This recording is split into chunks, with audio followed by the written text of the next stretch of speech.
MDH की हल्दी मिर्ची धनिया करे कमाल। ये रंग दे, ये खुशबू दे, ये तीखा, ये कम पड़े। अच्छा। क्या निराला MDH मसाला।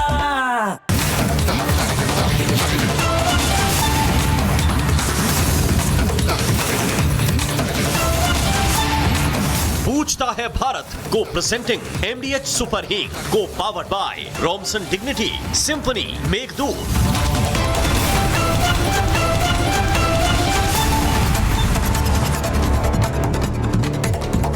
प्रणाम दर्शकों, मैं हूं ऐश्वर्या कपूर और आप देख रहे हैं मेरे साथ पूछता है भारत। और आज दर्शकों, मैं ये बात आपके सामने इसलिए ला रहा हूं ताकि आपके जहन में, आपके दिमाग में यह बात बैठ जाए कि इस देश में कोई भी मुद्दा हो, आखिरकार आकर हिंदू मुसलमान पर रुकता है। इस देश में कोई भी बात हो, वो कहीं ना कहीं से घूम के आकर वापस हिंदू मुसलमान पर रुकती है।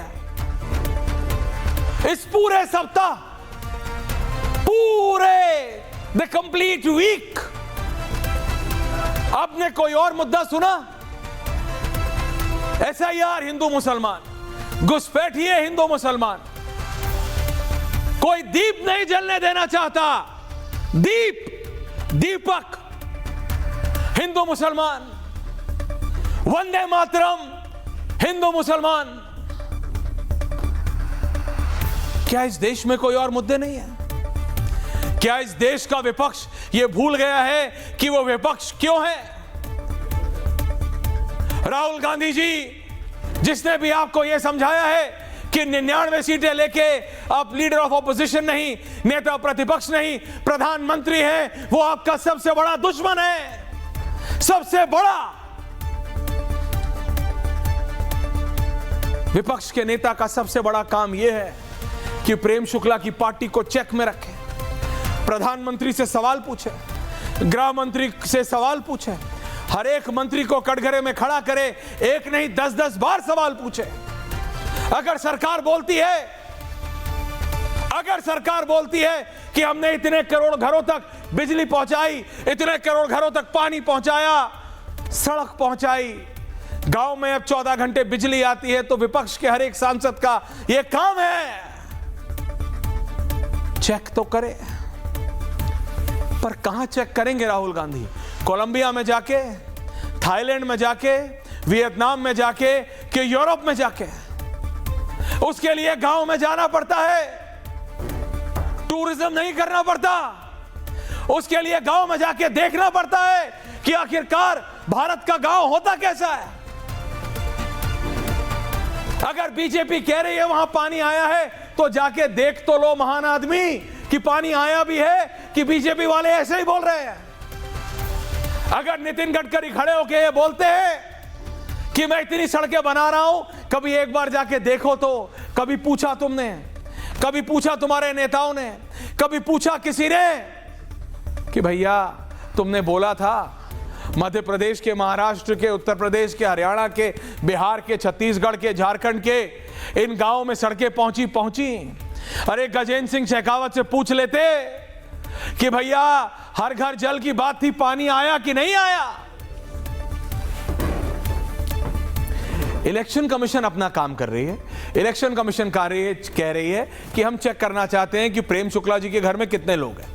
हम चेक करना चाहते हैं कि ऐश्वर्या कपूर अभी भी नोएडा के अपने उसी आवास में अपने माता पिता, अपने परिवार के साथ रहते हैं कि नहीं। मेरी डायरेक्टर गरिमा जी वहीं रहती हैं कि उन्होंने अपना घर बदल लिया है, किराए पे हैं कि अपना घर है? अपना घर है तो कितने लोग हैं? नहीं, तो वो इसलिए हो रहा है क्योंकि मुसलमानों को हटाना है। एक मिनट के लिए तो ज्ञानेश कुमार ने भी अपना सर खुजला लिया होगा, बोला यार ये कौन सा घुमा के सवाल पूछा है क्वेश्चन में? इतना डिफिकल्ट सवाल तो IAS के एग्जाम में भी नहीं था। मैं कह रहा हूं मुझे चेक करना है कि इस देश में कितने लोग आज भी उसी शहर में रह रहे हैं कि नहीं, उनके नाम पे फर्जी वोट तो नहीं पड़ रहे। ये कह रहे हैं मुसलमान कहां से आया? हम तो कपूर को भी चेक कर रहे हैं, खान को भी, शमीम को भी चेक कर रहे हैं और शाम को भी। तो फिर ये विचित्र है। ये मानसिक दिवालियापन है। इनके पास कोई मुद्दा नहीं है क्योंकि इनके पास नेतृत्व नहीं है। वही ढाक के तीन पात अल्टीमेटली उसी पे आता है कि नेतृत्व नहीं है। अगर नेतृत्व होता दर्शकों, तो बिहार जितना राजनीतिक परिपक्व प्रदेश क्या राहुल गांधी को असदुद्दीन ओवैसी के बराबर लाके खड़ा करता? 5 या 6 सीट है दोनों पार्टी। सोचिए, सिर्फ सोचिए, only think about it. What is the real political acumen of this party? What is left? ये क्या थी पार्टी और क्या हो गई है, या क्या बना दी गई है कांग्रेस पार्टी? वंदे मातरम, मोहम्मद अली जिन्ना की सोच को आज भी आगे ले जाते हुए कौन है? Rahul Gandhi, Rahul the great Gandhi. किस लिए भाई? पूछो ना, संसद में मौका मिलता है, पूछो ना। मीडिया को तो बना देते हो गोदी मोदी, ये वो अटरम शटरम। अरे ये तो पूछो मेरे भाई, ये तो पूछिए नेता प्रतिपक्ष, ये तो पूछिए माननीय the greatest leader of all times कि भैया कितने युवाओं को नौकरी दी, इतनी कंपनियां आ रही हैं, पुतिन आए, क्या हुआ? आपने सुना एक तर्कसंगत सवाल विपक्ष के द्वारा? ऐसा नहीं है कि सरकार से सवाल नहीं पूछे जा सकते, पर कोई पूछने वाला हो तो, कोई हो तो। इनको हिंदू मुसल अखिलेश यादव को, ये जो तेजस्वी यादव के साथ बिहार में हुआ, it's written in bold and italics and in inverted commas कि अखिलेश यादव अपने बीएफएफ राहुल गांधी के चक्कर में पूरी समाजवादी पार्टी की नाव को ले डूबे। अगर वो अकेले जाएं तो आज भी भाजपा को टक्कर दे सकते हैं, जैसे 2024-25 के जनरल इलेक्शन में दिया था। लेकिन असलियत क्या है? हिंदू मुसलमान, हिंदू मुसलमान, हिंदू मुसलमान। अरे पूछो भाई, पुतिन आए थे, कौन सी डील हुई? क्या बिजनेस डील्स हो रही हैं? पूछो, क्या डिफेंस डील हो रही है? कितनी नौकरियां खुल रही हैं? कितनी उत्तर प्रदेश में आ रही हैं? कितनी बिहार में आ रही हैं? कौन सी रशियन कंपनी? रशिया चिप्स में घुस रहा है चाइना के साथ। क्या हैदराबाद तेलंगाना में कुछ आ रहा है? कुछ कोई मतलब? They are obsessed with Hindu मुसलमान, हिंदू मुसलमान, हिंदू मुसलमान, हिंदू मुसलमान। मैंने आपको बताया, वंदे मातरम से लेके एसआईआर से लेके घुसपैठिए से लेके, आप नाम लीजिए ना, आप नाम लीजिए। कुछ नहीं मिलता है तो ममता बनर्जी के नेता, और फिर दिखाने के लिए उनको निकाल दिया जाता है। बंगाल में बाबरी मस्जिद बना रहे हैं, इससे क्या होगा? अरे एक आईटी की कंपनी खोल लेते, कोई एक लेबर इंटेंसिव वर्क खोल लेते, यानी एक ऐसी कोई कंपनी खोल लेते जो मुर्शिदाबाद के लोगों को नौकरी देती। ऐसा कुछ किया टीएमसी ने? ऐसा कुछ किया टीएमसी ने? पूछता हूं मैं, मुर्शिदाबाद के उस नेता से पूछता हूं मैं। अरे इनसे लायोनेल मेसी संभला नहीं? फुटबॉल का दिग्गज प्लेयर है मेसी, कल कलकत्ता में था, उसके बाद हैदराबाद गया, कलकत्ता में संभला नहीं। ये सरकार संभालेंगे? इनसे एक फुटबॉल प्लेयर नहीं संभलता, ये सरकार संभालेंगे? ये तो अच्छा है कि मेसी का हिंदू मुसलमान से कोई मतलब नहीं है, मिडिल ईस्ट से आता नहीं है, नहीं तो ये तो इसमें भी हिंदू मुसलमान कर देते, मेसी में भी आ जाता हिंदू मुसलमान। मैं ठीक बता रहा हूं आपको, मजाक लग रहा होगा आपको, लेकिन सच में आ जाता। लेकिन आज थोड़ा धैर्य से समझने की जरूरत है कि क्या आखिरकार इस देश में एक ही डिस्कोर्स बचा है, हिंदू मुसलमान? कुछ भी हो तो बीजेपी इसलिए कर रही है क्योंकि मुसलमानों को हटाना है। कांग्रेस ने ये कर करके, रत्नाकर जी कर करके अपने आप को हाशिए पे ले आए, हाशिए पे। ये जरा स्पेशल रिपोर्ट देखिए और समझने की कोशिश कीजिए कि कैसे बीते 7 दिन में 7 अलग अलग मुद्दे, लेकिन उन 7 मुद्दों का एक ही सार, हिंदू मुसलमान। The special report and then we return.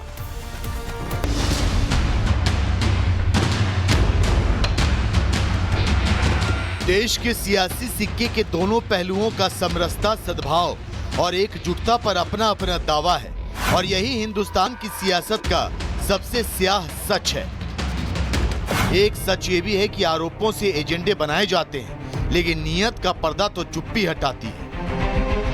चुप्पी वंदे मातरम पर धार्मिक भावनाएं भड़काने वाले बयान पर, चुप्पी एसआईआर और एनआरसी की सच्चाई पर, चुप्पी इस्लामिक कट्टरवाद पर, चुप्पी बाबर जैसे अत्याचारी के नाम पर मस्जिद की ईंट पर, चुप्पी पुलिस प्रशासन के उस एक्शन पर जो कोर्ट के आदेश के बावजूद हिंदुओं को आस्था का दीपक जलाने से रोकती है, और चुप्पी वंदे मातरम की भावनाओं की सच्चाई पर।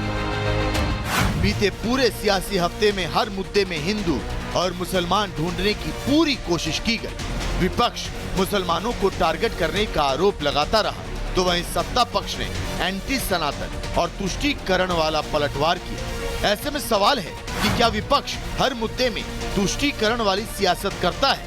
क्या वोट बैंक के लिए विपक्ष एंटी सनातन हो गया है? और सबसे बड़ा सवाल ये कि हर मुद्दे में सियासत को हिंदू और मुसलमान के चश्मे से क्यों देखा जा रहा है? पूछता है भारत। दर्शकों, मेरे साथ पूरा पैनल है। मेरे साथ भारतीय जनता पार्टी के राष्ट्रीय प्रवक्ता और वरिष्ठ नेता प्रेम शुक्ला जी हैं। मेरे साथ समाजवादी पार्टी के उतने ही वरिष्ठ अनुराग भदौरिया, प्रोफेसर अनुराग भदौरिया। प्रोफेसर ना बोलो तो खराब मान जाते हैं ये। आज तक मैंने पूछा नहीं इन्होंने प्रोफेसर किस चीज के हैं ये, लेकिन है। रत्नाकर त्रिपाठी वरिष्ठ नेता हैं कांग्रेस के, काशी से जुड़ रहे हैं। मुमताज आलम रिजवी जी मेरे साथ जुड़ रहे हैं। रोहित मेरे साथ जुड़ रहे हैं। मैं सच में आपसे समझना चाहता हूं प्रेम शुक्ला जी, आखिरकार सत्ता में आप बैठे हैं, सत्ता में आप है प्रेम दादा, प्रोफेसर साहब तो सत्ता में नहीं है। प्रोफेसर अनुराग भदौरिया तो देश की सत्ता में नहीं है। फैजल अहमद जी आ रहा हूं, प्रेम दादा जुड़ रहे हैं मेरे साथ, कुछ ऑडियो में दिक्कत हो रही है उनके, लेकिन मैं समझना चाह रहा हूं रिजवी जी, नहीं अनुराग भदौरिया जी, जैसे मैंने बोला जुड़े नहीं है आप, बिल्कुल हाथ उंगली। बाय द वे ये आपके डिफरेंट ग्रीन जैकेट है, बट ये भी उतनी ही सुंदर है। चूंकि मुझे पता है। नो आप प्लीज रिलैक्स कीजिए, आपको कुछ नहीं पता। रिजवी जी ये मुझे को बताइए प्लीज, हम लोग इस देश का मुसलमान कब तक अनुमति देगा अनुराग भदौरिया को? इस देश का मुसलमान कब तक अनुमति देगा रत्नाकर त्रिपाठी को? इस देश का मुसलमान कब तक अखिलेश यादव और राहुल गांधी को यह अनुमति देगा कि उनके नाम पे राजनीति होती रहे? क्या इस देश का मुसलमान को विकास नहीं चाहिए? इनको समझ नहीं आता कि मुसलमान के नाम पे ये जब तक इस तरह की चीजें करते रहेंगे ये हाशिए पे आते रहेंगे, और बिहार इसका रियल टाइम एग्जांपल है रिजवी जी, लेकिन फिर भी ये नहीं समझ रहे। तो क्या आपकी जिम्मेदारी नहीं कि आप समझाएं, कि आप बताएं कि इस देश का मुसलमान खड़ा हो जाए और बताएं राहुल गांधी और अखिलेश यादव को? और इस बीच बड़ी खबर नितिन नवीन को दी गई है। बड़ी जिम्मेदारी, बीजेपी के राष्ट्रीय कार्यकारी अध्यक्ष बनाए गए हैं नितिन नवीन। अभी बिहार सरकार में मंत्री हैं नितिन नवीन। पीएम मोदी ने बधाई भी दी है। तो ये बड़ी जिम्मेदारी बिहार सरकार में मंत्री नितिन नवीन को सौंपी गई है। बीजेपी का राष्ट्रीय कार्यकारी अध्यक्ष बनाया गया और ये बड़ी जिम्मेदारी है वाकई। और इसे लेकर अब सियासत के जानकार अलग अलग तरीके से इस खबर को समझ रहे हैं, क्योंकि जिस तरीके से बिहार सरकार के मंत्री नितिन नवीन को यह बड़ी जिम्मेदारी दी गई है, युवा हैं और उनके सामने इतनी बड़ी जिम्मेदारी, तो इससे भविष्य की अपार संभावनाएं और क्या रणनीति है ये बेहद खास हो जाता है। और प्रधानमंत्री नरेंद्र मोदी ने भी नितिन नवीन को इस बड़ी और अहम जिम्मेदारी को लेकर बधाई उन्होंने दी। अभी बिहार सरकार में मंत्री है नितिन नवीन और ये बड़ी जिम्मेदारी मिलने के बाद लगातार बधाइयों का तांता लगा हुआ है। लेकिन निश्चित तौर पर बीजेपी की तरफ से जो ये बड़ी जिम्मेदारी राष्ट्रीय कार्यकारी अध्यक्ष के तौर पर नितिन नवीन को सौंपी गई है, ये दिखाता है कि आने वाले वक्त में आने वाली चुनौतियों को लेकर बीजेपी किस तरीके से तैयार है और किन रणनीतियों पर बीजेपी चल रही है। ये बड़ी खबर आपको बता रहे हैं।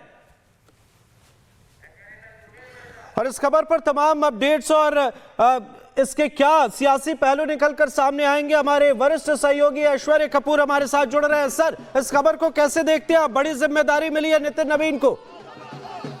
जी बिल्कुल, और आप देखिए ये बात क्लियरली है। और इस समय ये सबसे पहले खबर रिपब्लिक भारत ने जब बताई तो ये अपने आप में भारतीय जनता पार्टी का एक लीडरशिप चेंज है। भारतीय जनता पार्टी के लिए ये एक बहुत क्लियर मैसेज है कि बीजेपी अगले अपने भविष्य के लिए, जिसे कहते हैं कि रोड मैप चॉक्ड आउट है बीजेपी के लिए। नितिन नवीन किसी की लिस्ट में नहीं थे। नितिन नवीन ना, जिसे बोलचाल की भाषा में कहते हैं, ना 3 में ना 13 में, लेकिन नितिन नवीन अब भारतीय जनता पार्टी के वर्किंग प्रेसिडेंट हैं। भूपेंद्र यादव, धर्मेंद्र प्रधान, शिवराज सिंह चौहान, केशव प्रसाद मौर्य, ये सब नाम धरे के धरे रह गए। नरेंद्र मोदी की स्टैंप है इस पे।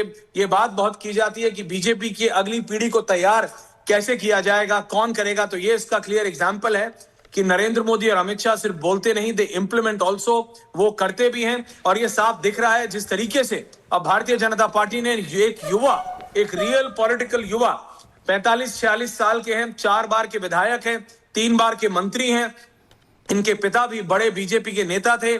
इनकी राजनीति में एंट्री इंसिडेंटल जरूर हो सकती है, लेकिन इन्होंने जिस तरह से युवा मोर्चा में अनुराग ठाकुर के नेतृत्व में काम किया, उसके बाद पिछले 4 बार से जब ये विधायक बने हैं, ये बोलते कम हैं, इसलिए मीडिया से दूर रहते हैं, लेकिन इनका इंप्लीमेंटेशन, इनकी कार्यशैली और इनकी जो कुशलता है, उसके ऊपर नरेंद्र मोदी और अमित शाह को कितना भरोसा है। आप ये सोच सकते हैं कि ये कितना बड़ा कैलकुलेटेड रिस्क है, ये कितना बड़ा डिसीजन है जो कि भारतीय जनता पार्टी द्वारा लिया गया है। और ये क्लियर मैसेज है जो कि बीजेपी ने दिया है अपने नेताओं को भी और अपने कार्डर को भी, क्योंकि ये बात आरएसएस जो कि उनका पॉलिटिकल आइडियोलॉग है, जिसका एक बहुत बड़ा इंटरफेरेंस रहता है बीजेपी के राष्ट्रीय अध्यक्ष को के चुने जाने में, इसमें कोई दो राय होनी नहीं चाहिए।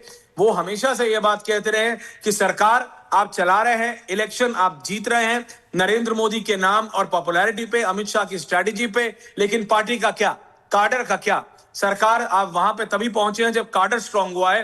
तो अगली पीढ़ी को तैयार कैसे कर रहा जा रहा है, कौन कर रहा है, कितना कर रहा है, उसके लिए ये क्लियर मैसेज है। नितिन नवीन जो कि बिहार से आते हैं, कायस्थ समाज के, क्योंकि उत्तर प्रदेश में पंकज चौधरी के चुने जाने के बाद यह कहा जा रहा था क्योंकि वो एक ओबीसी कुर्मी जाति से आते हैं, तो क्या राष्ट्रीय अध्यक्ष एक ब्राह्मण चेहरा हो सकता है। वो सारी अटकलों को शांत करते हुए, कास्ट डायनामिक्स को एक तरफ करते हुए, कायस्थ समाज से आते हैं नितिन नवीन सिन्हा। अब बिहार में ही 1 से भी कम परसेंटेज है। वो नहीं, सिर्फ उनकी कार्यशैली और उनकी कुशलता को देखते हुए उनको बीजेपी नेशनल वर्किंग प्रेसिडेंट बनाया गया है। ये अपने आप में बहुत बड़ा मैसेज है, एक बहुत बड़ी खबर है जिसको कि एनालाइज करना पड़ेगा। हमारे साथ अवधेश जी, हर्षवर्धन जी, अनंत विजय सब जुड़ रहे हैं अगले 3 से 4 मिनट में। मेरे साथ ही राम, अमृत और विवेक तीनों मेरे साथ स्टूडियो में हैं। और ये स्पेशल एडिशन, संडे एडिशन पूछता है भारत का हो रहा है, जो हम सब मिलकर कर रहे हैं। और ये एक क्लियर मैसेज अपने दर्शकों को हम बताना चाहते हैं कि ये इतना आसान नहीं रहा होगा, क्योंकि इससे नितिन नवीन के चुने जाने से एक पूरी पीढ़ी भारतीय जनता पार्टी की हाशिए पे आ गई है। इसमें कोई दो राय नहीं, क्योंकि अब उन्हें ये समझना पड़ेगा जब एक अंडर 50 नितिन नवीन भारतीय जनता पार्टी के राष्ट्रीय अध्यक्ष होंगे, तो फिर उनकी टीम में भी उतने ही युवा लोग होंगे जो अगले 20 साल 30 साल पार्टी को आगे बढ़ा सकें। जब नितिन नवीन युवा मोर्चा की राष्ट्रीय टीम में थे, उनके महासचिव थे, तो जो उनके साथ महासचिव थे, जो उनके साथ सचिव थे, वो आज अलग अलग प्रदेशों में या तो मंत्री हैं, विधायक हैं, नेता हैं, सांसद हैं। उन सबको साथ लेके अगली दौर, अगली पीढ़ी के लिए भारतीय जनता पार्टी को तैयार करना, ये टारगेट है। That's the way carved out for Nitin Naveen. लेकिन मैं एक बार फिर कह रहा हूं, जैसे अंग्रेजी में कहा जाता है, pulling rabbit out of your hat, कोई भी तैयार नहीं था नितिन नवीन के नाम के लिए। और नितिन नवीन का नाम जब आगे आया तो बहुत लोगों के होश फाख्ता हो गए होंगे, बीजेपी के अंदर भी और बीजेपी के बाहर भी, जैसा मैंने कहा, क्योंकि अलग अलग नाम चल रहे थे। धर्मेंद्र प्रधान, भूपेंद्र यादव, शिवराज सिंह चौहान, एक बार तो केशव प्रसाद मौर्य का भी नाम आया, उसके बाद आया प्रहलाद जोशी। लेकिन ये सारे नाम दरकिनार कर दिए गए, एक तरफ रखा गया। और अगली पीढ़ी को आगे नेतृत्व कौन देगा, अगली पीढ़ी को लेकर कौन साथ चलेगा, वहां पे नितिन नवीन का नाम निकल के आया। उनके पिताजी भी भारतीय जनता पार्टी के एक बड़े नेता थे। और अब ये देखना होगा कि वो अपनी टीम कैसी बना। अमेरिका, रूस को पैसे मिलते हैं, कोई फर्क नहीं पड़ता। हाँ, will it be a mix? जी, will it be a mix? ये अब हमें देखना पड़ेगा कि क्या ये एक मिक्स होगा। बड़े यानी जो सीनियर लीडर्स हैं और जूनियर लीडर्स, या फिर उनको फुल फ्रीडम होगी और वो अगले 2 दशक 3 दशक के लिए भारतीय जनता पार्टी के काडर को वो तैयार करेंगे। ये वो सारी चीजें हैं जो हमें देखनी होंगी। Back to in the studio. बिल्कुल, ये ऐश्वर्या आप बहुत महत्वपूर्ण बता रहे हैं कि अगले कई वर्षों के लिए ये कार्य योजना हो सकती है, क्योंकि एक लंबी कार्य योजना हमने जगत प्रकाश नड्डा के साथ भी देखी। जेपी नड्डा की भी पारी पहले कहा जा रहा था कि 1 टर्म है, फिर वो उनका एक्सटेंशन हुआ, और इसके बाद अब नितिन नवीन। ये बीजेपी जो सेकंड लाइन ऑफ लीडरशिप है उसकी तरफ स्पष्ट रूप से देख रही है क्या? चाहे वो मुख्यमंत्रियों का चुनाव हो, चाहे मध्य प्रदेश के मुख्यमंत्री हों, राजस्थान में जिस तरह से तब्दीली हुई, वरिष्ठ नेताओं को छोड़कर भजनलाल शर्मा को लाया गया, और दिल्ली में भी कई बड़े नेता जो दांव लगा रहे थे लेकिन रेखा शर्मा को चुना गया। ये नई पीढ़ी की तरफ बीजेपी देख रही है, ये स्पष्ट इससे नजर आ रहा है क्या ऐश्वर्या? बिल्कुल, और जिस तरह से राम, आप, मैं, विवेक और अमृत ये आज पूछता भारत का स्पेशल एडिशन कर रहे हैं, ये साफ है कि ये खबर इतनी बड़ी है, डिसीजन इतना बड़ा है कि ये एक पूरी जनरेशनल चेंज है। आपने बताया दिल्ली के, राजस्थान के, छत्तीसगढ़ के चुनाव है। नितिन जी, आपके संगठन विचार के हमारे नेता आदरणीय दीनदयाल जी, आदरणीय श्यामा प्रसाद मुखर्जी जी के जो विचारों से अटल जी ने भी जिस पार्टी को सींचा, बढ़ाया, अब नरेंद्र मोदी के यशस्वी नेतृत्व में हम लोग काम कर रहे हैं, तो अब पार्टी के संगठन को और तीव्रता देना और मजबूत देना, नए नेतृत्व को कैसे सृजन हो उस पर काम करेंगे। साथ ही साथ सर्वव्यापी, सर्वस्पर्शी जो भाजपा का विचार है उससे हर समाज में, हर वर्ग में हमारा नेतृत्व बढ़े, और भाजपा और एनडीए सरकार का जो पूरा विषय रहा है उसको आम जनता के भरोसा रहा है एनडीए के बीच में, उसको बढ़ाने। जी, आप भारतीय जनता पार्टी के सबसे युवा राष्ट्रीय अध्यक्ष बने हैं, तो ये भारतीय जनता पार्टी ने क्या संदेश दिया? भाजपा ने हमेशा अपने कार्यकर्ताओं को मौका दिया है, चाहे युवा हो, हर राज्य में भी हो, युवाओं को हमेशा भाजपा ने आगे बढ़ाने का काम किया और युवा नेतृत्व को हमेशा निखारने का काम किया, उसको संवारने का काम किया है। और केंद्रीय नेतृत्व ने हमेशा इस चीज़ की चिंता की कि नए लीडरशिप कैसे भाजपा में आए, नई पीढ़ी भाजपा में कैसे आए, इस पूरे ट्रांसफॉर्मेशन को हमारा केंद्रीय नेतृत्व एक अभिभावक की तरह सींच के आगे बढ़ाता है। तो बिहार के लिए गौरव की बात है कि आप एक युवा राष्ट्रीय अध्यक्ष बने हैं, और एक बिहारी होने के नाते हम सब के लिए गर्व की बात है। और आपको हमने देखा है, आप कुशलता, संगठन की कुशलता के कारण आपको ये इनाम मिला। मैं मानता हूं कि आज की राजनीति में लोगों को यही रहा है कि आप किस प्रकार से आम जनमानस से, कार्यकर्ताओं से जुड़ते हैं, यही आपकी उपलब्धि रहती है। और मुझे लगता है कि यही काम करने का तरीका भाजपा का कार्य प्रकृति है, कार्य संस्कृति है, इसी को आगे बढ़ाएंगे। आज आप अपने पिता नवीन किशोर सिन्हा जी को भी याद करें, क्योंकि हर बार हम देखते हैं कि नवीन सिन्हा पार्क में आप जाते हैं, श्रद्धांजलि अर्पित करते हैं, और उन्हीं के देहांत के बाद आप विधायक बने। आप तो इंजीनियर हैं। देखिए, पिताजी के मृत्यु के बाद करीब 20 वर्ष होने जा रहे हैं।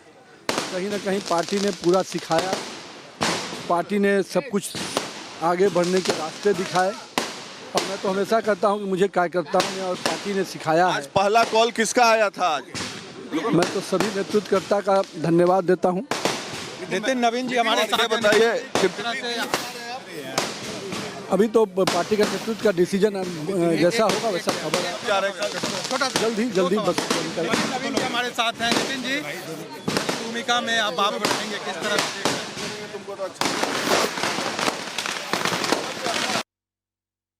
हर्षवर्धन जी और अवधेश जी भी जुड़े हुए हैं। हर्षवर्धन जी, ये किसी ने सोचा नहीं था। राम हमारे साथ है, अमृत हमारे साथ, विवेक, पूरी टीम है। हर्षवर्धन जी, अवधेश जी, हर्षवर्धन जी आपसे शुरू करते हैं। राम, नितिन नवीन युवा चेहरा है, rabbit out of a hat. Harshvardhan ji, बहुत लोग खुश होंगे लेकिन बहुत लोग दुखी भी होंगे।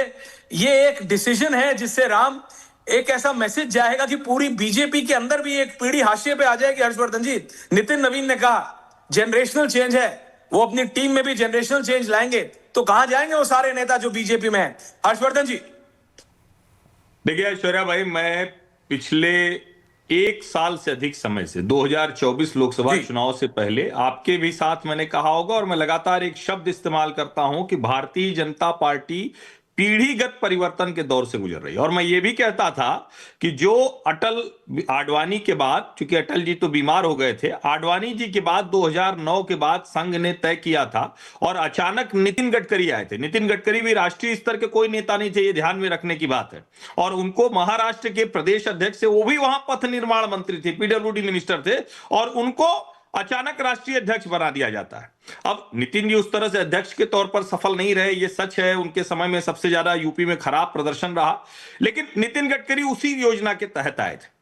नितिन नवीन को मैं उसी तरह से देखता हूं। अब ये नितिन नवीन के ऊपर होगा कि कैसे वो आगे बढ़ते हैं। पूर्णतः संघ का कैडर है, खाटी संघी परिवार है। उनके पिताजी भी विधायक रहे, नवीन किशोर प्रसाद सिन्हा, उनके बेटे हैं। उनके निधन के बाद नितिन नवीन सक्रिय राजनीति में आए।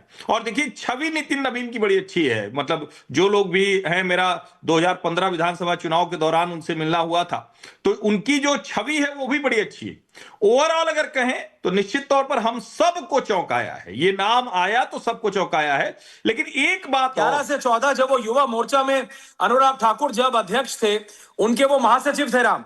और मैं बता रहा हूं, बहुत ही सिंपल, डाउन टू अर्थ। तब वो विधायक भी नहीं बने थे, मैं देखता था जितना भी इंप्लीमेंटेशन है हर्षवर्धन जी, वो सब वो करते थे युवा मोर्चा का। आज उनके साथी किसी ना किसी प्रदेश में, मध्य प्रदेश में, छत्तीसगढ़ में, राजस्थान में, हरियाणा में, पंजाब में, उन्हीं के साथ जो युवा मोर्चा में थे, या तो वो विधायक हैं, मंत्री हैं, सांसद हैं।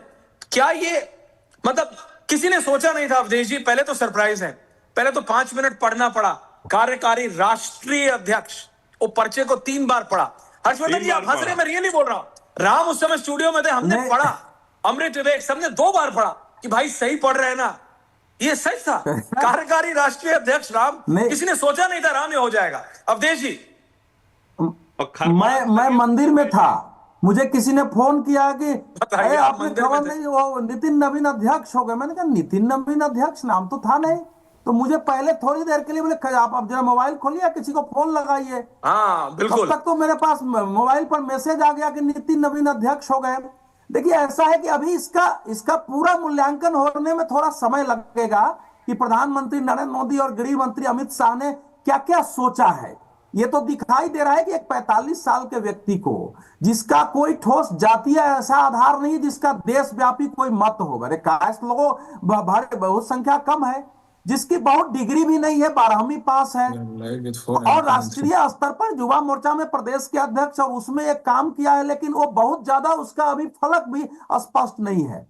तो ऐसे व्यक्ति को अध्यक्ष बनाया है और लंबे समय से संपर्क में रहे हैं, तो काफी इसके पीछे सोचा गया होगा भविष्य की दृष्टि से। पीढ़ीगत परिवर्तन जो हर्षवर्धन जी कह रहे हैं वो तो निश्चित रूप से है। प्रदेश में मुख्यमंत्री, उप मुख्यमंत्री बनाए जा रहे हैं, परिवर्तन हो रहे हैं, लेकिन इसको देकर के एक बड़ा मैसेज यह है कि भारतीय जनता पार्टी फिर नए सिरे से शायद यह संदेश दे रही है कि हमारे लिए उच्च पद के लिए डिग्री, कोई विशेष योग्यता, विशेष कास्ट, विशेष उम्र, विशेष समीकरण, बहुत बड़ी उपलब्धि की आवश्यकता नहीं है जी। ये कार्यकर्ता ठीक बात कर रहे हैं देश जी, जा सकता है। लेकिन एक बात और है ऐश्वर्या, हर्षवर्धन जी, मैं ये समझना चाहता हूं, क्या ये मैसेज वही फिर से देने की कोशिश की जाएगी कि हमारी पार्टी के अंदर कोई भी ये सोच सकता है कि वो कल राष्ट्रीय अध्यक्ष बन सकता है, कोई भी ये सोच सकता है कि वो सबसे बड़े पद की तरफ जा सकता है? हर्षवर्धन जी, ये भी एक मैसेजिंग है और बहुत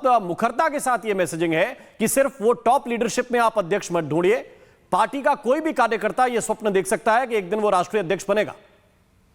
नरेंद्र मोदी ये स्वप्न देख सकते हैं, अमित शाह ये स्वप्न देख सकते हैं, जिन योगी आदित्यनाथ को गोरखपुर के सांसद तक जानते थे लोग, वो ये स्वप्न देख सकते हैं। और फिर मैं कह रहा हूं, अटल बिहारी वाजपेयी और लाल कृष्ण आडवाणी भी इसी आयु वर्ग के थे, वो कोई बड़ी आयु वर्ग के नहीं थे। नितिन गडकरी 2009 में बने थे, उनका भी आयु ध्यान में रखिए। भारतीय जनता पार्टी में अब चूंकि कई बार लगता है, जैसे अभी ऐश्वर्या बता रहे हैं, भाई पूनम महाजन भी राष्ट्रीय अध्यक्ष युवा मोर्चा की, ये तो महामंत्री थे, ये तो प्रदेश के अध्यक्ष थे। लेकिन फिर मैं कह रहा हूं, चूंकि कैडर वाली पार्टी है, कैडर वाली पार्टी में बहुत लोग काम करते रहते हैं, और संघ के सिस्टम में एक और बात आप समझिए, एक तो इनका परिवार संघ से बहुत जुड़ा रहा। मोहन जी का भी केंद्र, मुझे जहां तक ध्यान में है, क्षेत्र प्रचारक के तौर पर जब पटना रहा, और जो संघ के दूसरे नंबर के दत्ता जी यानी सरकारवाह, वो भी पटना जब रहे। तो आप कई चीजों को देखें, भारतीय जनता पार्टी और संघ के नेतृत्व चयन की प्रक्रिया बिल्कुल अलग है। हमको नहीं पता है, मतलब मैं ये दावा नहीं कर रहा हूं, ये कोई मेरे मुझसे लगे कि मैं बता रहा हूं मैं जानता वनता नहीं था, लेकिन मुझे अब जब मैं देखता हूं तो मुझको ऐसे लगता है कि ये चयन की प्रक्रिया है। राज्यों में भी आप देखिए वो तरीका है और उसमें कई बार सही चयन होता है, कई बार गलत चयन होता है। नहीं, sir, risk taking capacity, Harshvardhan ji, इसमें कोई और माने ना माने, लेकिन हम सबको ये तो मानना पड़ेगा राम की रिस्क टेकिंग कैपेसिटी है, और बीजेपी की जो रिस्क टेकिंग कैपेसिटी है, प्रकाश जी भी हमारे साथ जुड़ गए, वो सबसे ज्यादा है। प्रकाश जी, अभी आप नितिन नवीन से बात कर रहे थे, रिपब्लिक भारत ने सबसे पहले बात की भारतीय जनता पार्टी के नए और सबसे युवा राष्ट्रीय अध्यक्ष से, प्रकाश जी, लेकिन ये तो किसी ने नहीं सोचा था रिस्क टेकिंग कैपेसिटी हो तो ऐसी हो वरना ना हो, प्रकाश जी, जो कि नरेंद्र मोदी और अमित शाह ने दिखाई है, नितिन नवीन को बनाया है। देखिए, नितिन नवीन जो हैं भारतीय जनता पार्टी के सबसे युवा राष्ट्रीय अध्यक्ष होंगे और सबसे बड़ी बात कि उनके संगठन के कार्यशैली को देखते हुए और जिस तरीके से छत्तीसगढ़ और बिहार में भी हाल फिलहाल में कोर कमेटी में उनको इंक्लूड किया गया, और हम लोग सुन रहे थे कि धीरे धीरे नितिन नवीन का कद बढ़ता जाएगा, और हाल फिलहाल में उप मुख्यमंत्री के भी दावेदारी में थे सबसे आगे।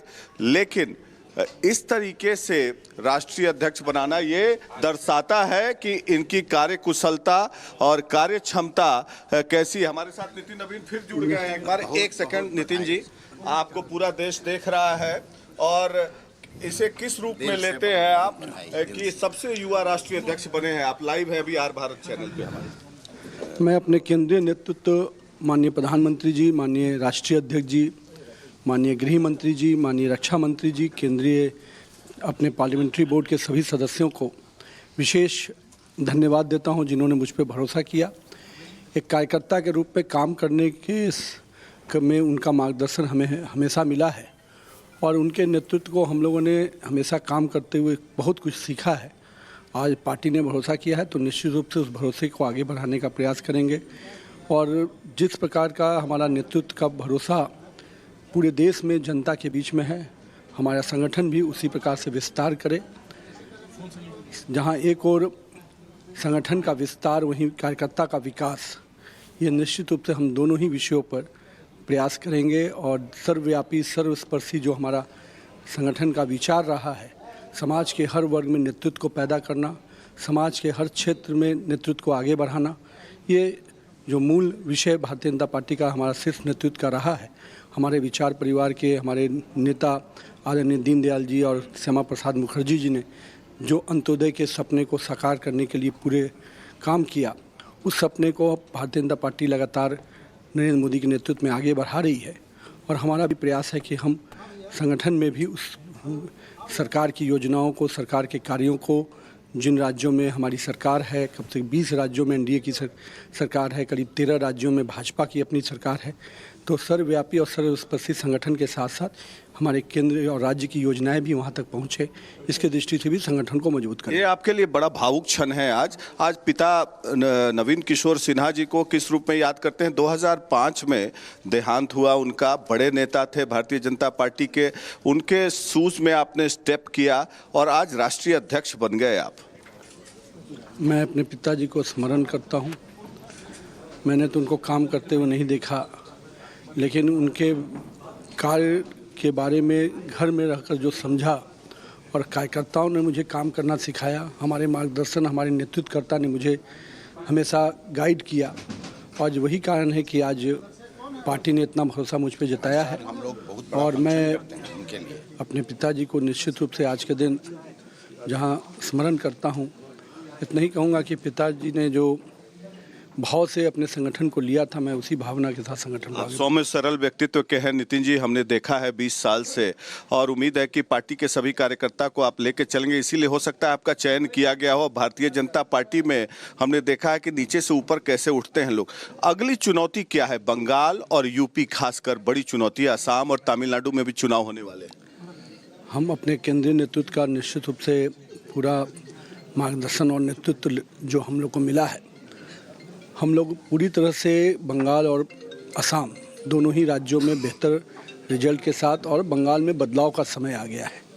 और जिस प्रकार से बंगाल में परिस्थितियां हैं, उस परिस्थिति में एनडीए और भाजपा ही उस परिस्थिति से बंगाल को निकालकर बंगाल में एक स्वच्छ और सुशासन वाली सरकार बनाने में हम लोग को आगे बढ़ना है। बंगाल में सरकार बनेगी आपकी?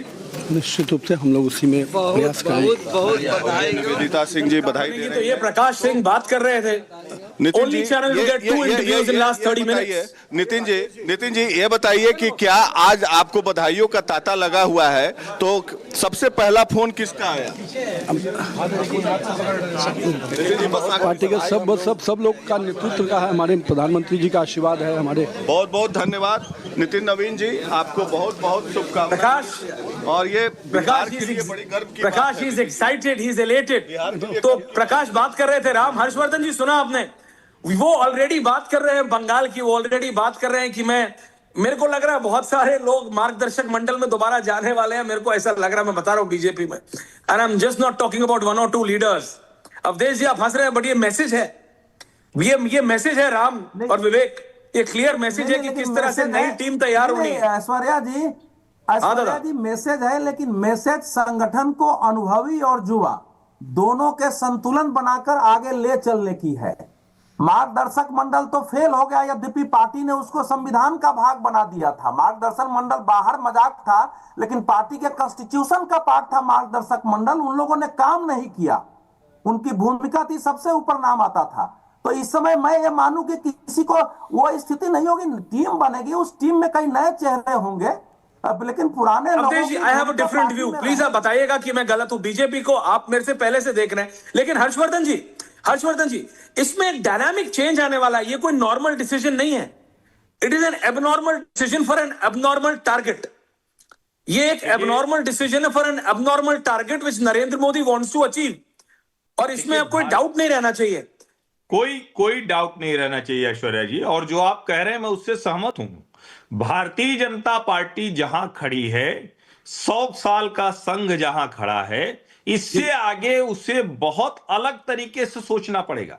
देश के यूथ को कनेक्ट करने के लिए नरेंद्र मोदी के साथ एक नई लीडरशिप चाहिए, और वो प्रयोग पिछले 2 वर्षों में लगातार हो रहे हैं। ऐसा है नहीं है कि नहीं हो रहे। मैं ये भी नहीं कह रहा हूं कि सारे वरिष्ठ जो सीनियर नेता हैं उनको हटाने की कोशिश है, लेकिन वो लोग जो इस वाली रफ्तार से चल सके, जो इस टाइम के साथ, इस स्पीड और स्केल के साथ चल सके, उनको लाया जाएगा। और इसीलिए मेरा ये अनुमान है कि ये जो नया संगठन बनेगा और सरकार का जो मंत्रिमंडल विस्तार लंबे समय से लंबित है, लंबे समय से, कि कई बड़े जो नाम हैं जिनको आप ऐसे देखते हैं कि वो नाम मतलब नहीं हटाए जा सकते हैं, वो भी हटाए जा सकते हैं। मैं ये लगातार देख रहा हूं। इसके बाद तो ये मेरी धारणा और पक्की हो गई। बिल्कुल। राम हमारे साथी पलक भी हैं, लेकिन राम आप अभी बात कर रहे थे कि मध्य प्रदेश में किस तरह से बदलाव हुआ। मैं देख रहा हूं गुजरात में राम, जैसे हर्ष सांघी को हमने 14 में देखा है, जब प्रधानमंत्री नरेंद्र मोदी विदेश जाते थे, हर्षवर्धन जी, अवधेश जी, राम, तो उनका सारा मैनेजमेंट वहां पे बैक, मतलब ग्राउंड के पीछे, मेडिसन स्क्वायर गार्डन हो, हाउडी मोदी हो, ऑस्ट्रेलिया हो, लंदन हो, हर्ष सांघी करते थे। किसी को पता में नहीं होता था कि ये है कौन, सच बता रहा। फिर वो अचानक होम मिनिस्टर से डिप्टी चीफ मिनिस्टर, हर एक प्रदेश में अगर हम देखें राम, तो बीजेपी इस तरह से कर रही थी। लेकिन किसी ने यह नहीं सोचा था कि राष्ट्रीय अध्यक्ष वो नितिन नवीन मध्य प्रदेश में 1 दर्जन 4 बार के विधायक होंगे, यूपी में है, हरियाणा में है, बिहार में है, नितिन नवीन ही। इसका मतलब उनका टारगेट साफ है राम, बहुत बड़ा बदलाव होने वाला है बीजेपी में। मैं चाहता हूं कि मैं इस पे थोड़ा विवेक को इन कराऊं, क्योंकि विवेक इन चीजों को देखते रहे हैं जमीन पर रहकर। विवेक, एक चीज जरा ये बताइए कि क्या ऐसा अनोखा इस चुनाव में हुआ, ये चुनाव के पहले या बाद में हुआ, कि नितिन नवीन को लॉक किया गया? बिल्कुल, 2006 से अगर हम बात करें इसे, तो आप देखेंगे कि बीजेपी का जो पार्टी लाइन है वो पार्टी विद कनेक्ट है। आप समझिए कनेक्शन कहां से होगा, युवाओं को आगे लाना होगा। जो छवि की बात हो रही है, संगठन की मजबूती की बात हो रही है, इसमें निपुण है। और बिहार में कहा जाता है कि बिहार में नितिन नवीन एक ऐसा नेता है कि बिहार की जनता ने उन्हें सत्यनारायण स्वामी की कथा में अगर बुलाया तो दलबल के साथ पहुंच जाते हैं और पहले से मौजूद होते हैं। ये है नितिन नवीन, और ये कनेक्शन कहीं ना कहीं उन्हें और मजबूत बनाता है। और प्रधानमंत्री के पोस्ट को जब आप देखेंगे तो इन बातों का उसमें जिक्र है, जिन शब्दों का चयन प्रधानमंत्री ने नितिन नवीन के लिए किया है, वो कहीं ना कहीं ये बताता है कि संगठन की मजबूती के लिए ऐसे युवाओं का आना जरूरी है। दूसरी बात कि यहाँ एक परसेप्शन क्रिएट होगा, और ये परसेप्शन क्या क्रिएट होगा कि देखिए हमारी पार्टी का जो राष्ट्रीय अध्यक्ष है वो युवा है, और इसके बाद सामने जो पार्टी है जो कहती है कि ये प्रदेश अध्यक्ष नहीं है। हम पलक आपके पास आ रहे हैं, आप बीजेपी, लेकिन हर्षवर्धन जी, अवधेश जी, विवेक, अमृत राम, परसेप्शन नहीं, अब उन्हीं को परसेप्शन बनाना है।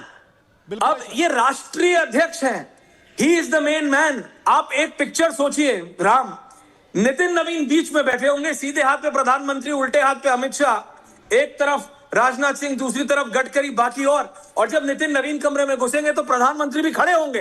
That is what happens, this is what the constitution of the BJP is.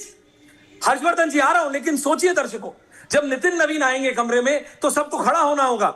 अब वो बनाएंगे, ही इज द नेशनल, राष्ट्रीय अध्यक्ष चयन करता है हर एक डिसीजन का क्या रास्ता होगा। तो मैं बस बता रहा हूं ये बात को, ये समझिए कि अब जो पूरी the whole system is going to change, जिसे कहते हैं ना कि पूरा मतलब वो हो गया, ओवर ऑयलिंग हो गई राम, ये कंप्लीट ओवर ऑयलिंग है, ये कंप्लीट मेजर रीचिंग है। पलक आपके पास आ रहे हैं, हर्षवर्धन जी आ रहा हूं, पलक बीजेपी हेडक्वार्टर 6 दीनदयाल उपाध्याय मार्ग, ओवर टू यू पलक। बिल्कुल, यहाँ की तस्वीरें एक बार हम दिखा देते हैं, क्योंकि बिल्कुल भी सोचा नहीं होगा खुद। अगर हम बात करें कि बिहार में अभी सेलिब्रेशन हो रही है, लेकिन अगर हम बीजेपी ऑफिस की बात करें, यहाँ पर अगर अभी हम बात करें, कई सारे बुकेज हमने देखे अंदर जाते हुए, बहुत सारे लीडर्स जो है वो लेकर जा रहे हैं। और सेलिब्रेशन अब वहाँ पर तब होगी जब बिहार से यहाँ पर आएंगे, और फिर उसके बाद एक ग्रैंड सेलिब्रेशन जो है वो यहाँ पर होगा। अभी यहाँ पर अगर हम तस्वीरों की बात करें तो कुछ हम लीडर कह सकते हैं कि अंदर मौजूद हो सकते हैं, लेकिन अभी यहाँ पर सेलिब्रेशन का हम कह सकते हैं वो एनवायरनमेंट अभी नजर नहीं आ रहा है। बहुत संभव है जोर का झटका जोर से लगाया पलक, और फिर उसके बाद इसी ऑफिस से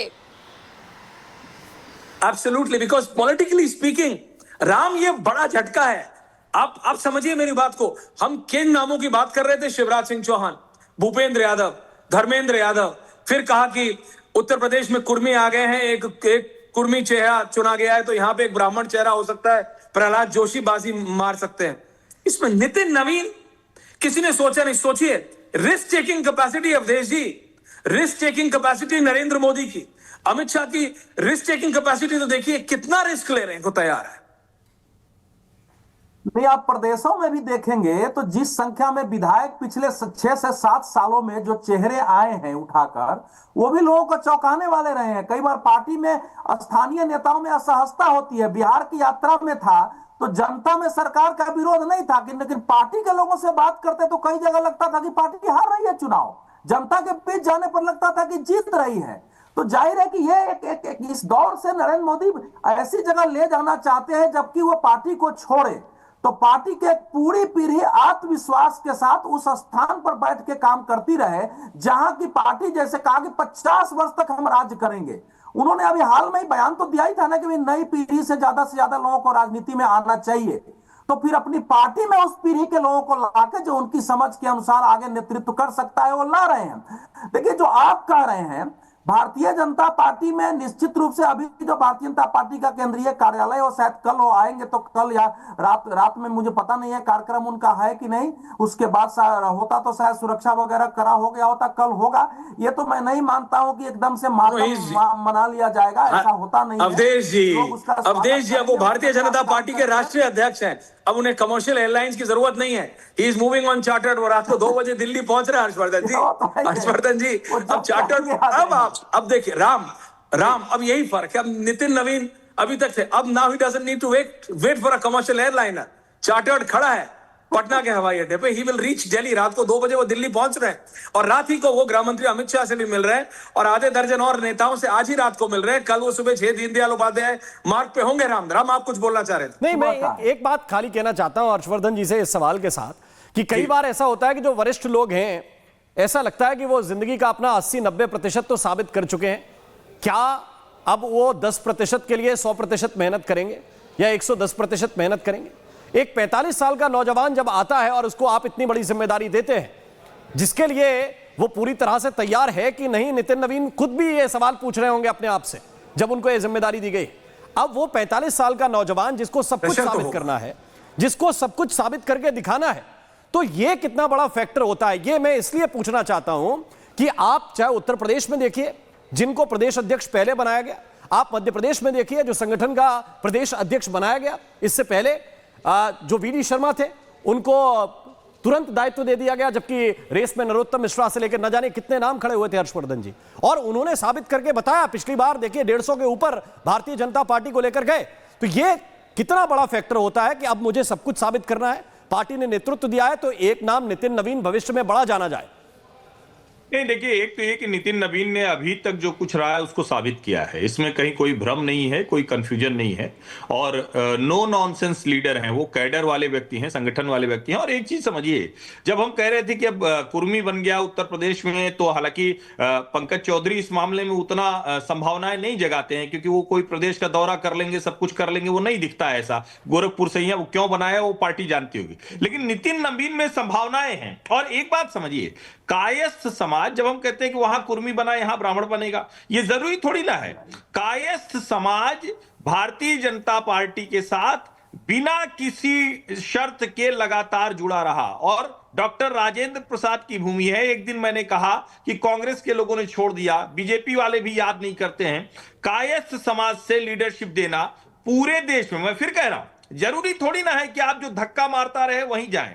और इसीलिए मैं कह रहा हूं कि नितिन नवीन को, उनके पिता भाजपा के संस्थापक सदस्यों में रहे बिहार में, उनको ये बनाना आप चौंकाने वाला हो सकता है, लेकिन मुझे बहुत संभावनाएं नितिन नवीन में दिखती है। और जो सबसे बड़ी बात है कि संघ की जो टॉप लीडरशिप है, उन्होंने भी बहुत अच्छे से नितिन नवीन को देखा है, चाहे मोहन जी हो या दत्ता जी हो। और भारतीय जनता पार्टी में नरेंद्र मोदी और अमित शाह, दूसरे जो लोग हैं, अब उनको अगर ये कॉम्प्लेक्स हो कि नितिन तो हमसे जूनियर है, ये अगर कॉम्प्लेक्स होगा तब तो संकट है। पूनम महाजन राष्ट्रीय अध्यक्ष रह चुकी हैं, ये महासचिव ही रहे हैं, अनुराग ठाकुर की आप बात कर रहे थे। लेकिन सबको अपनी भूमिका, पार्टी बड़ी होती है तो उसमें भूमिका दिखती है। और फिर मैं कहूंगा, उम्र कोई भी हो, अगर आप काम करेंगे तो बीजेपी में आपके पास काम करने के लिए जगह है। लेकिन ऐश्वर्य, इसमें एक मैसेजिंग और छिपी है। हर्षवर्धन जी और अवधेश जी, एक मैसेजिंग क्या ऐश्वर्य इसके अंदर एक और छिपी है कि आप किसी बड़े नेता को ये कहते हैं कि भाई आप रिप्लेस हो जाइए, आपकी जगह हम भजन लाल शर्मा को लेकर आ रहे हैं, रेखा गुप्ता को लेकर आ रहे हैं। दिल्ली के वरिष्ठ नेताओं से कहा गया कि आपको बैकसीट लेनी पड़ेगी। क्या उसी टाइम ये एग्जांपल भी सेट कर रहे हैं कि चाहे अमित शाह हो, नरेंद्र मोदी हो, राजनाथ सिंह हो, ये भी एक्सेप्ट कर रहे हैं कि नितिन नवीन हमारे राष्ट्रीय अध्यक्ष हैं और उनको उस इज्जत के साथ, उस सम्मान के साथ वहां पर बिठाया गया, तो हम भी बैकसीट होगा। राम, अगर ये डिसीजन लिया गया है तो इसमें प्रधानमंत्री नरेंद्र मोदी का स्टैंप है, मोहन भागवत का अप्रूवल है, अमित शाह की स्ट्रैटेजी है, सोचा होगा, उसके बिना नहीं हुआ। कम से कम इन दोनों का तो 100% अप्रूवल होगा, अवधेश जी, हर्षवर्धन जी, तभी ये हुआ है, उसके बिना ये पॉसिबल नहीं है। लेकिन अब मुझे समझ आ रहा है कि इतना बड़ा डिसीजन था, इसीलिए जगत प्रकाश नड्डा को कितने और एक्सटेंशन मिले, क्योंकि इतना बड़ा डिसीजन लिया जाना था। अब हमें समझ आ रहा, नहीं तो सोच रहे थे कि शायद मतलब विश्व कीर्तिमान बनेगा नड्डा जी का, सबसे लंबा टेन्योर होगा। लेकिन बात सिर्फ इतनी है कि अप्रूवल होगा। और जहां तक आप बोल रहे हैं, जब बीजेपी के राष्ट्रीय अध्यक्ष एक रूम में घुसते, मुझे याद है वेंकैया नायडू जी ने बताया था हमको कि मैं वाजपेयी जी और अडवाणी जी से इतना जूनियर हूं, लेकिन जब मैं आता हूं तो सब खड़े हो जाते हैं, ये हमारी पार्टी का संविधान है। तो उस जब ये पार्लियामेंट्री बोर्ड रूम में घुसेंगे तो नरेंद्र मोदी सेंटर में नहीं होंगे, नितिन नवीन सेंटर में होंगे। वो पार्टी का कॉन्स्टिट्यूशन है, वो पार्टी की प्रणाली है, वो पार्टी का प्रक्रिया है। लेकिन अब उसको वो अपनी टीम कैसे बनाते हैं, उनको फुल, राष्ट्रीय अध्यक्ष को फुल फ्रीडम होती है। Yes, he will work under the guidance of the Prime Minister and the Home Minister, Awadhesh जी। लेकिन मैं ये नहीं मान सकता एक मिनट के लिए भी कि इसके अंदर प्रधानमंत्री, गृह मंत्री और मोहन भागवत का 100% अप्रूवल होगा तभी ये हुआ है, अवधेश जी। नहीं, देखिए, संघ अध्यक्ष बनाने के पीछे राष्ट्रीय स्वयंसेवक संघ की सहमति होती ही है, उसके बगैर तो कुछ हो ही नहीं सकता है, बगैर सहमति के। क्योंकि नरेंद्र मोदी जी को आप देखेंगे तो 2024 लोकसभा चुनाव के बाद जो एक बयान नड्डा जी ने दे दिया था, उसको रिपेयर करने के लिए उन्होंने संघ के बारे में कितनी बातें की हैं, लगातार लाल किले से बोला है, उसका शताब्दी वर्ष में डाक टिकट जारी किया है, सब कुछ उन्होंने किया है कि भाई संघ को, संगठन को साथ लेके चलना है। एक बयान से निगेटिव मैसेज चला गया। तो अब तो यह संभव ही नहीं है कि कोई भी बड़ा फैसला भारतीय जनता पार्टी नरेंद्र मोदी के नेतृत्व में, अमित शाह के नेतृत्व में, राष्ट्रीय स्वयंसेवक संघ के नेतृत्व से सहमति के बगैर करेगी। और यह नाम ऐसा था जिसमें असहमति का कोई कारण नहीं था। जब जिस व्यक्ति को लेकर के अगर सबकी सहमति है कि हमको नई पीढ़ी के लिए, आने वाले चुनौती के लिए नई पीढ़ी को तैयार करना है और भविष्य की राजनीति में भाजपा को लंबे समय तक शासन करना है, तो प्रदेश प्रदेश में ऐसे लोगों को खड़ा करना होगा और एक संतुलित व्यवस्था करनी होगी और नरेंद्र मोदी अमित शाह के नेतृत्व में ग्रूम अप हो जाए, इनकी ग्रूमिंग भी हो जाए उस बीच में काम करने की जिम्मेवारी देने के आधार पर। तो वो सब चीजें हुई है और सहमति से ही हुई है। लेकिन अब इस समय से जो है नितिन नवीन के सामने चुनौतियां उतनी ज्यादा नहीं है जितनी बनाने वाले की भी चुनौतियां है कि अब ये सफल हो। और मुझे यह लगता है कि निश्चित रूप से टीम के भी बारे में ऐसा ही सोचा गया होगा जो आप कर रहे हैं कि सरप्राइजिंग कुछ एलिमेंट निश्चित रूप से होंगे।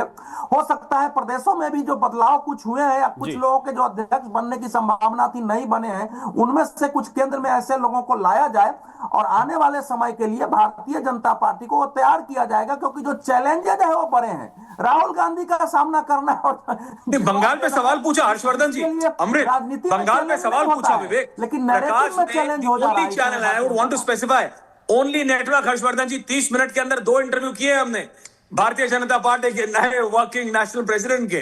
तो नितिन नवीन, मैं बता रहा हूं कई बार होता है जिससे आप मतलब अभी मैं अगर हर्षवर्धन जी से लगातार बात कर रहा हूं और कर को हर्षवर्धन जी उपराष्ट्रपति पद के नए दावेदार बन जाएंगे, मैं बोलूंगा मैंने कभी सोचा ही नहीं था। मैं ऐसे कह रहा हूं हर्षवर्धन जी समझिए बात को। ऐसे नितिन नवीन सर जब वो मतलब अनुराग ठाकुर की टीम में थे तब से हम बात करते हैं, प्रकाश सिंह से वो दिन में 2 बार बात करते हैं, हमसे हफ्ते में 1 बार बात होती है। कभी सोचा ही नहीं था कि ऐसा हो जाएगा विवेक अमृत। लेकिन जब ये डिसीजन लिया गया है तो उनसे जब सवाल पूछा प्रकाश ने तो उन्होंने कहा बंगाल में हम जीतेंगे। बंगाल में कितना बड़ा मतलब अपहिल टास्क है, कितना मुश्किल होगा या कितना आसान होगा बीजेपी के लिए वो तो समय बताएगा। लेकिन अब नितिन नवीन के ऊपर पूरा दारोमदार होगा हर्षवर्धन जी। बंगाल जीतना, असम, यूपी तो बाद में है।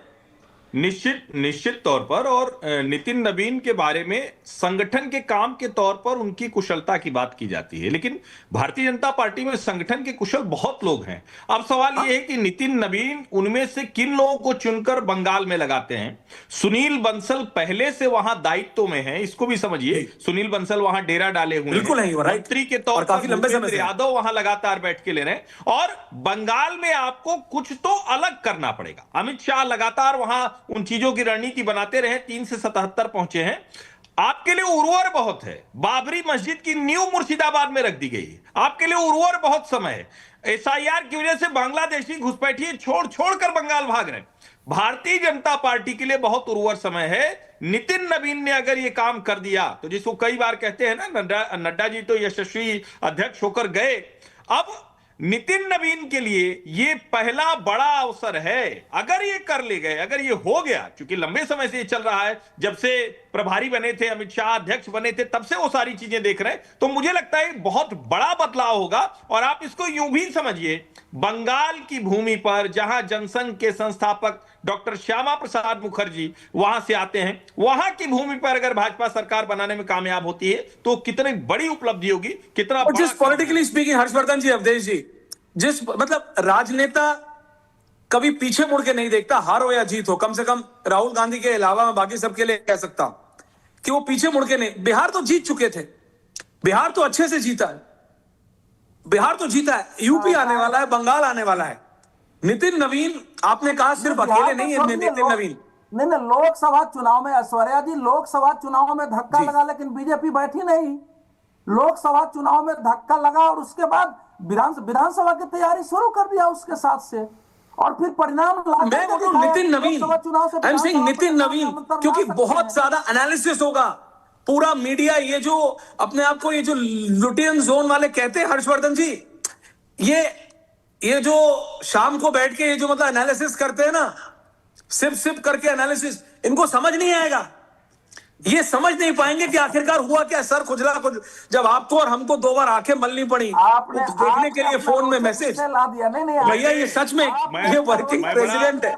मैं बड़ा रोचक बताऊं, आज चूंकि आज के दिन तो वैसे भी शाम के डिबेट में कम ही करता हूं, तो मैं एक डिबेट से लौटा था और उसके बाद मैं बैठा हुआ तो मैंने मोबाइल भी अलग रखा। मुझे एक भारतीय जनता पार्टी के नेता हैं प्रदेश के, बड़े उत्तर प्रदेश के, हमारे मित्र भी हैं, तो उनका फोन आया तो उन्होंने कहा अरे नितिन नवीन राष्ट्रीय कार्यकारी अध्यक्ष हो गए। अरे हमने कहा अभी कहां हो गया भाई, अब तो ठीक है, अब खरमास लगेगा उसके बाद तय होगा। कह नहीं, चिट्ठी जारी हो गई।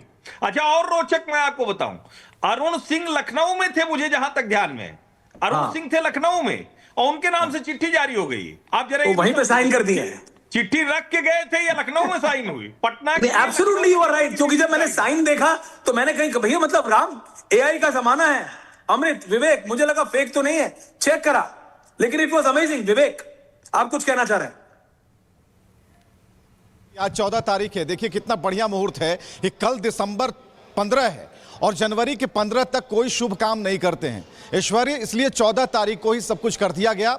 अब देखिएगा जो नई चीजें होंगी वो 15 जनवरी के बाद, यानी कि दही चूड़ा हो जाएगा, सब शुभ मुहूर्त में होगा। और उसके बाद नितिन नवीन जो है अपने अनुभव, और एक और बड़ी बात मुझे अच्छी लगी हर्षवर्धन जी की, उन्होंने कहा कि बहुत बड़ा कैनवस है, आप प्रधानमंत्री अमित शाह वहां पर दोनों मौजूद होंगे, नितिन नवीन होंगे, बहुत कुछ सीखने को मिलेगा। और जो अनुभव पर सवाल खड़े किए जा रहे हैं वो सवाल खड़ा किया जाता रहेगा, वो अपनी जगह है। लेकिन समझिए कि दो बड़ी चुनौतियां, बंगाल अपने आप में एक बड़ी चुनौती है, बावजूद इसके ये चीजें सेट कर देना कि सामने वाली जो पार्टी है, देखिए हम अनुभव कम है, हम किसी के परिवारवाद को सपोर्ट नहीं कर रहे, एक नया एग्जाम्पल सेट हमने कर दिया, लेकिन सामने जो है वो कुछ नहीं है हमारे सामने। हमारे पास युवा है और युवा संगठन को मजबूत कर सकता है, ये उन्होंने डाल दिया और ये आज की तारीख में सेट हो गया है। लेकिन मैं यकीन से कहता हूं कि जब 14 जनवरी की तारीख होगी उसके बाद ऐश्वर्य बहुत कुछ सेट होने वाला है। ऐश्वर्य बिल्कुल राम, बिल्कुल राम कुछ कह रहे हैं। एक बड़ी बात ऐश्वर्य मैं कहना चाहता हूं, देखिए आपने कहा कि नेता पीछे मुड़कर नहीं देखते, हो सकता है ना देखते हो, हम पत्रकार हैं, हम देख सकते हैं।